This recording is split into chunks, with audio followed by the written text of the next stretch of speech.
Hi friends, welcome to Indhu's kitchen. இன்றைக்கி நம்மளோட கிச்சனில் 1 கப் புழுங்கல் அரிசி, 1/4 கப் அளவு துவரம் பருப்பு வச்சு ரொம்ப சாஃப்டான டேஸ்டான இன்ஸ்டண்ட்டான ஒரு கொழுக்கட்டை எப்படி செய்கிறதுன்னு பார்க்கலாம். இதை பார்க்குறதுக்கு முன்னாடி இந்துஸ் கிச்சனை சப்ஸ்கிரைப் பண்ணாதவங்க சப்ஸ்கிரைப் பண்ணிவிட்டு கூடவே பெல் பட்டனையும் கிளிக் பண்ணி ஆளுங்கிற பட்டனையும் கிளிக் பண்ணிக்கோங்க. இப்போது இந்த கொழுக்கட்டை செய்கிறதுக்கு ஒரு கடாயை நல்லா சூடுபடுத்திக்கலாம். சூடானதுக்கு அப்புறமா மெஷரிங் கப்பில் 1 கப் அளவு சாப்பாட்டு புழுங்கல் அரிசி சேர்த்துக்கலாம். இது கூட 1/4 கப் அளவு துவரம் பருப்பு சேர்த்துக்கலாம்.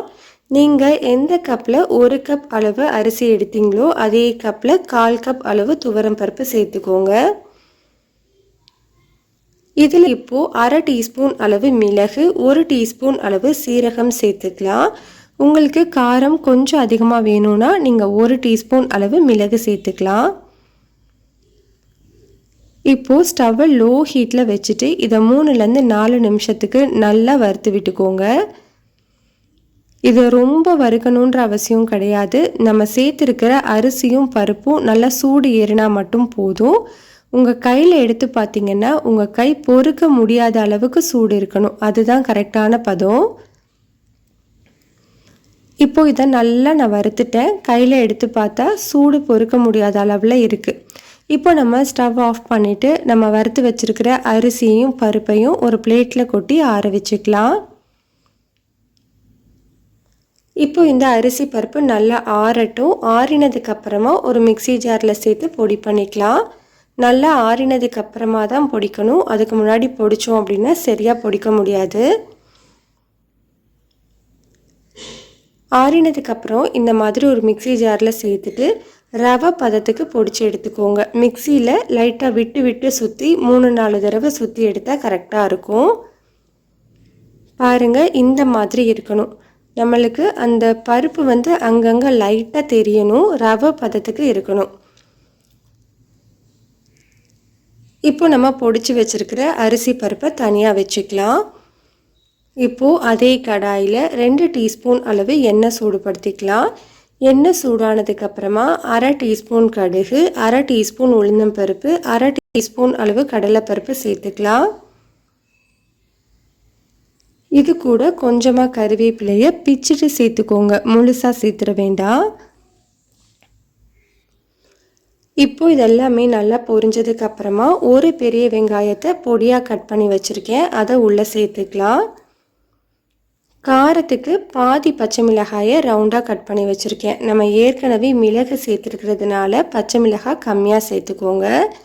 இது கூட ஒரு சின்ன துண்டு இஞ்சியையும் பொடியாக கட் பண்ணிவிட்டு சேர்த்துக்கலாம். இப்போ இந்த கொழுக்கட்டைக்கு தேவையான அளவு உப்பு, 1/2 டீஸ்பூன் அளவு கல்லுப்பு சேர்த்துக்கிறேன். இப்போ இந்த வெங்காயம் கண்ணாடி பதம் வர வரைக்கும் நல்லா வதக்கி விட்டுக்கோங்க.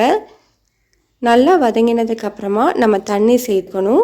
நம்ம 1 கப் அரிசி 1/4 கப் அளவு பருப்பு எடுத்தோம் இல்லையா, மொத்தமாக 1/4 கப்பு. அதுக்கு 2.5 கப் அளவு தண்ணி சேர்த்துக்கோங்க. தண்ணி சேர்த்துட்டு நல்லா மிக்ஸ் பண்ணி விட்டுக்கோங்க. மிக்ஸ் பண்ணிவிட்டு இதை 3 நிமிஷத்துக்கு நல்லா கொதிக்க வச்சுக்கலாம்.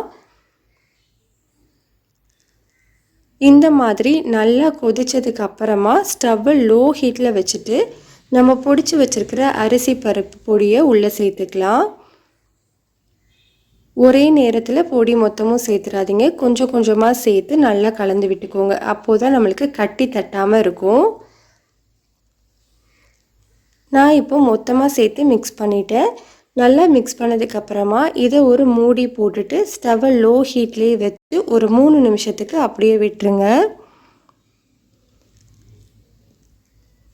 3 நிமிஷத்துக்கு அப்புறமா பாருங்கள், நம்மளுக்கு கடாயில் கொஞ்சம் கூட ஒட்டாமல் நல்லா திக்காக இருக்குது. தண்ணி எல்லாமே வத்திடுச்சு.